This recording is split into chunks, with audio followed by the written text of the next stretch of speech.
Topic हमारा कारक का टॉपिक रहेगा और ये टॉपिक रहेगा हमारा कक्षा 9th के जो विद्यार्थी हैं उन सब के लिए।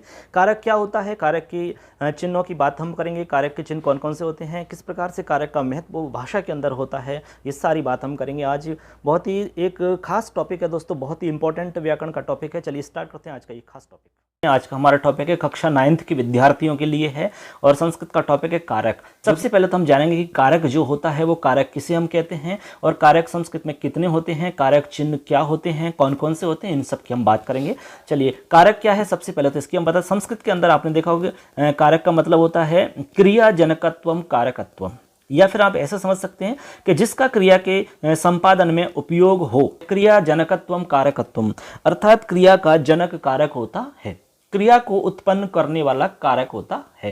तो बच्चों आप समझ गए होंगे, जो क्रिया को उत्पन्न करता है उसी को हम कारक कहते हैं। क्रिया हम सब जानते हैं, जैसे कि आना जाना, खाना पीना, रोना हंसना, बैठना उठना, सब क्रिया हैं। तो इनको कोई उत्पन्न करने वाला होगा, वही कारक होता है। या फिर आप ऐसा समझ सकते हैं कि जिसका क्रिया के संपादन में उपयोग हो वह कारक होता है। अब संस्कृत में मुख्य रूप से 6 कारक होते हैं।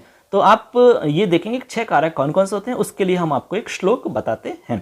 कर्ता कर्म च करणम च संप्रदानम तथैव च अपादानम अधिकरणमित्याहु कारकाणि षट्। मतलब कर्ता, कर्म, करण, संप्रदान, अपादान, अधिकरण, यही कारक हैं आपके। तो ये आपके 6 कारक आपको अभी बताए हैं। तो ये 6 कारक होते हैं। तो कारक क्या होता है ये आपने सीखा। कारक आपके संस्कृत में 6 होते हैं, आपको 6 का नाम बताया, कर्ता, कर्म, करण, संप्रदान, अपादान, अधिकरण। अब बात आती है कि कारक के चिन्ह कौन कौन से होते हैं। जब हम वाक्य में प्रयोग करते हैं तो उन चिन्हों की सहायता से हम वाक्य बना पाते हैं। तो चलिए हम बताते हैं कारक के चिन्ह। कर्ता ने कर्म को करण से द्वारा संप्रदान के लिए अपादान से अलग होना संबंध का के कीरारेरी। अधिकरण में पर संबोधन है अरे भो। कर्ता ने कर्म को करण से संप्रदान के लिए अपादान से अलग होना संबंध का के की अधिकरण में पे पर संबोधन है अरे भो। तो ये आपके कारक के चिन्ह हो गए। तो ये सामान्य जानकारी थी कारक की, कि कारक क्या होता है। अब हम इसमें अलग अलग बात करेंगे कौन कौन से कारक होते हैं। आपको 2 श्लोक याद रखने बस।